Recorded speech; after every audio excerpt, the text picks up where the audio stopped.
Hi, Tony Marie. It was a big night to be in Stephenville and on the west coast of the province last night with the PC party as they won 21 seats and Newfoundlanders and Labradorians chose a new government in the House of Assembly. We had the opportunity to speak to the Premier-designate Tony Wakeham in the first interview since being elected.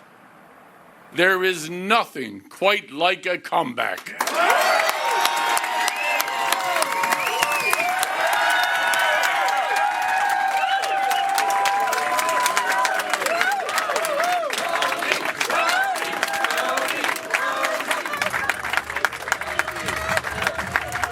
It was 2 years ago to the day that Wakeham was elected leader of the PC party.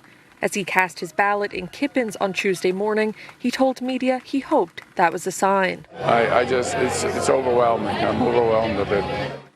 When asked what is his priority as the province's new leader, Wakeham says that should come as no surprise. I'm going to do everything I can to build a better, brighter future for all of us. The Tories spent the majority of the 4-week campaign touring the province. From the Northern Peninsula, the Burin Peninsula, the Southwest Coast, Labrador and more. The leader says his focus on keeping rural Newfoundland and Labrador at the forefront of the election paid off. What I've always said, when you're out talking to people in their communities, you get a real sense. And we were hearing those messages about better health care and lower taxes, safer communities. And that's what resonated with people, and I think we outlined a plan for them that will, that we're going to deal with those issues. Wakeham says he believes the PC party made commitments that resonated with residents across the province. From the promise of 4 new MRI machines to 4 new ferries that he plans to build here in the province, to increasing the seniors' benefit by 20% and increasing the basic personal income tax exemption, and hiring 46 new police officers province-wide, the Tories committed to $284 million in their election platform. We're going to do this while leading a pro-jobs government that insists that work from Bay to North, ferry construction or national defence spending is done right here, and ensure that all big public projects include benefits agreements that guaranteed work for local tradespeople and apprentices.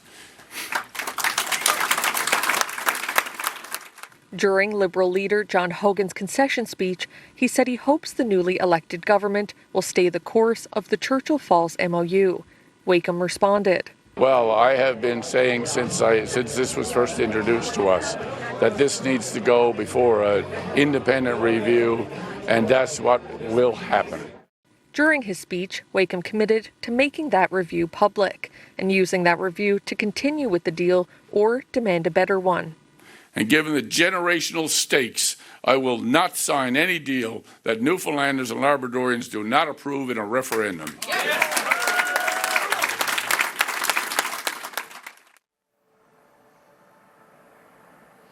And speaking of the Churchill Falls MOU, Quebec Premier François Legault took to social media to congratulate newly elected Premier-designate Tony Wakeham today. He says he believes that this deal is beneficial for both provinces and he looks forward to continuing to work with Newfoundland and Labrador on the MOU. He also thanked Liberal leader John Hogan for his work on the deal.